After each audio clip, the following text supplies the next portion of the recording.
What's up, friends? I am on my way to my pain clinic appointment, and I thought I would just chit chat on the drive over. It is Tuesday, which means it's Transformation Tuesday, and I shouted out a couple of my girls on my team on my Instagram story, so if you haven't checked that out, you should definitely go show them some love. I just wanted to talk to you guys a little bit today about how I've kind of transformed my mind and improved my mindset over the last year. And I apologize, my car is super loud. I have to take it back to the garage on Thursday to try to figure out what that noise is. So I apologize.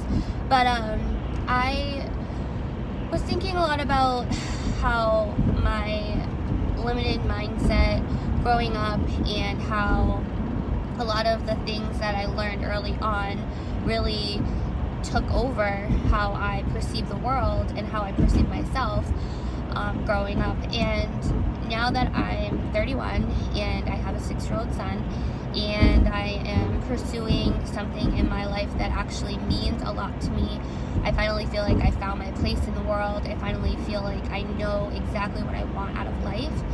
I look back at all the times that I could have done things differently, or I could have put more oomph into it, and I just didn't. So I was trying to think, like, what is it about the things that I do actually accomplish that mean something to me?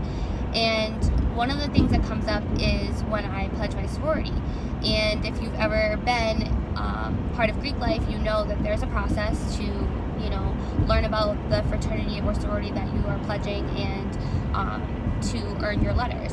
So I had to go through things that I would never have pushed my own self through. I had to learn how to think differently. I had to learn how to work in a group. I had to do a lot of things that took me out of my comfort zone, but the ending result of it was I had a community and I had support and I had something to rely on. And so for me, coming from a home where I didn't have, stability, I didn't have consistency, this idea of a family was very much broken, and so I just didn't really ever have that feeling of close-knit, I can lean on you and I don't have to worry about you just up and leaving, and feeling that emptiness and loneliness that I had felt with my situation as a child. So that is what motivated me to do whatever I had to do so that I could get to that place where I now had this home away from home, this family at school that made up for the lack of at home. And now, as an adult, people go on, they move on with their lives. You go back home, things change, you grow up, and I found myself once again back in that situation where I just kind of felt alone. I felt like I didn't really have that unity that I had before, and I really just wanted to feel better about myself so that, one, I didn't need a whole bunch of people around me to give me verification. I didn't need people to constantly be there for me. I could help myself. And when I started my wellness journey, my main focus for that had been, I didn't want to get sick. I didn't want to get diabetes like my mom and my grandma. I didn't want to live a shorter lifetime because I, ended up getting heart disease or whatever. I wanted to have a long, healthy life, and I just wanted to feel better about myself because along with feeling alone, I also had no self-esteem, no self-confidence. And for the first time in my life, I dove headfirst into working out and eating healthy, and I loved it. I absolutely loved it. It was like the best high that anyone could ever give you, was to just improve your own self. And I wish more than anything that I could feel that way right now. And I'll tell you why I'm not there yet, but I'm working on it. And so back then, I had somebody that I worked out with. We were friends at the time, we're not friends anymore.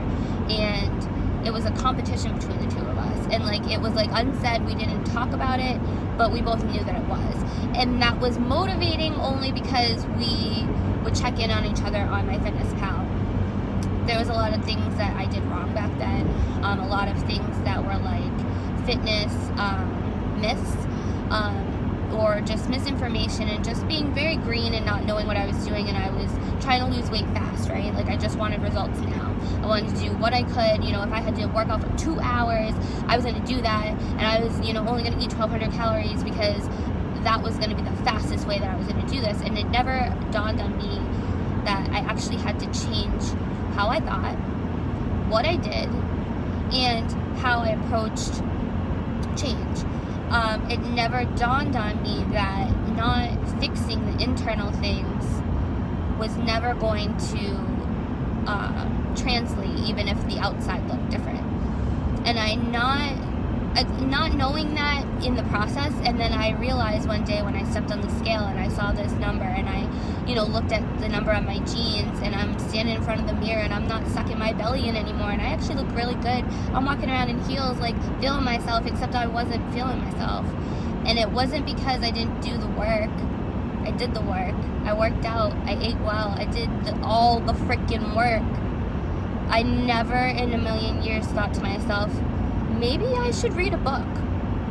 Perhaps I should, you know, listen to some Tony Robbins on the YouTube. Never occurred to me to deal with my mental. So my self-sabotage came right back because I never actually fixed the real problem. The real problem wasn't that I couldn't eat healthy and I couldn't work out, because I proved to myself I absolutely could do those things. I did them. I did them well, and I enjoyed them. But the thing that I didn't do was all that stuff that had made me feel the way that I felt about myself. I still felt that way. It didn't matter that I dropped 48 pounds. It didn't matter that I went from a size, 20 to a size, I think, 11. That didn't matter, because when I looked in the mirror, I still saw a fat, ugly girl. I may have, put on a good face, like, oh, I'm feeling myself, but on the inside, that's not how I felt what I looked like on the outside. I was so happy to go shopping and wear heels. I'm not gonna lie, and that showed. But like the internal of how I actually felt about myself was I wasn't good enough. I was never gonna be good enough. I didn't have abs. Like I still couldn't wear a bikini comfortably. The list goes on, and I would just pick myself apart because I never dealt with the stuff in my head. So it wasn't until I joined Beachbody where I actually learned that personal development is like the very most, how do I want to put this? Personal development is equally as important as your diet and your exercise. So like say that your diet and your exercise is 50% of what you need to do, personal development is the other 50, in my opinion. And I think that knowing that now, it's like I literally can't go without it. I like need it. Like I soak it up like a sponge because it makes me feel better. It makes me think better. And something that I had to learn in this past year, I really like threw myself into it, was I'm always going to find something else that's going to make me be like, oh, maybe not. And if I continue to allow that thought to process, that self-doubt, that intimidation, then I'm always going to look at things as being scary and things that I can't obtain. So I had to go in and I had to start looking at these things that I find challenging or hard and be like, okay, new challenge, and accept it and want it and go for it, as opposed to being scared of it. So last year I decided to go all in on my business, and I did okay. I'm not going to say that I did amazing. I'm not going to say that I did what I even thought that I was going to do. I did okay, but I did something, and that's good enough for me. This year I have huge goals, and my motivation is a lot different because in my coaching business, my ultimate goal is to help people who feel like I do not feel that way anymore, and I show them by example. So my whole idea for 2020 is to elevate, and that self-sabotage, that idea that I have in my head when I talk badly to myself, when I set a goal and I don't reach it, and I then fall into a funk and don't do anything instead of doing more, that is the stuff I'm working on. Those are the things that I'm checking at the door. Those are the things that I'm, being honest with myself and saying, I have all the capabilities, all the tools to be 100% on my workouts, be 100% on my nutrition, be 100% invested in my business, and do those things well, so that at the end of this year, I've reached that goal. And the only thing stopping me is my mind. So I'm taking it upon myself to use every ounce of personal development that I possibly can, so that I don't do this to myself anymore. So that I don't sit there and find reasons to justify why I didn't do what I told myself I was going to do. And I think that being part of a community where I honestly feel like I could just, put something out there, not directly talk to one of them about something that's going on. If you follow me on Instagram, I talk about my son not sleeping a lot. And, they'll reach out to me and just be like, thinking of you, hope you get some rest, take that nap, girl, like, whatever it is. And it's like, I wanted a community again. I wanted to have that sisterhood vibe. I wanted to have all of these positive, uplifting people around me, and now I have them around me. What am I going to do with it? And as far as I can say for where I've come from, I've done a lot. So I may not have met all of my business goals, and I may not have met my fitness goals, but what I did was I found a missing piece of my puzzle that I needed, and that's that community piece. I found women that get me. I found women that are not only moms, but they're moms who are struggling with all the same body issues that I have. They're struggling with juggling all the freaking things. They're struggling with getting their kids to sleep. We're all struggling with the same crap, but the difference that we're making is that we're still showing up for ourselves every single day. We're still empowering each other every single day. We're still out here showing other people that it's capable and bringing more babes in. We're doing amazing things every single day, and for me to be part of that and not be proud of that would just be absurd. Like, of course I'm proud of that. Of course I feel the power. Like, I literally feel my heart pumping in my chest right now, and I'm getting all hyped up, and I can't push that to the side like that doesn't mean anything. And it's not always about the numbers on the board. It's not always about advancing. It's not always about the amount of money that you make. Sometimes it really is just about the connections that you make with the people that you surround yourself with.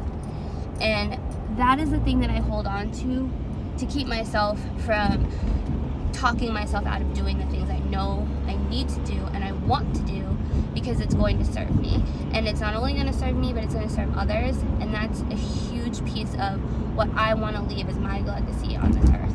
I want to spread kindness. I want to spread love. I want to help women embrace women and be empowered by each other. And I want to find the women in this world who also desire that and want to do it through health and fitness. So I'm at my appointment. I'm going to wrap this up. Thank you guys for listening and staying with me. And just to put it out there, if you're one of those babes, you're one of those ladies that's looking for community, if you think that, health and fitness could be something that could bring a lot more into your life than just the physical. If you want to spread love and kindness and you want to do that with me on my team, I would love to have you.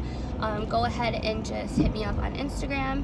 I'll leave my handle down below like always, and I will see you guys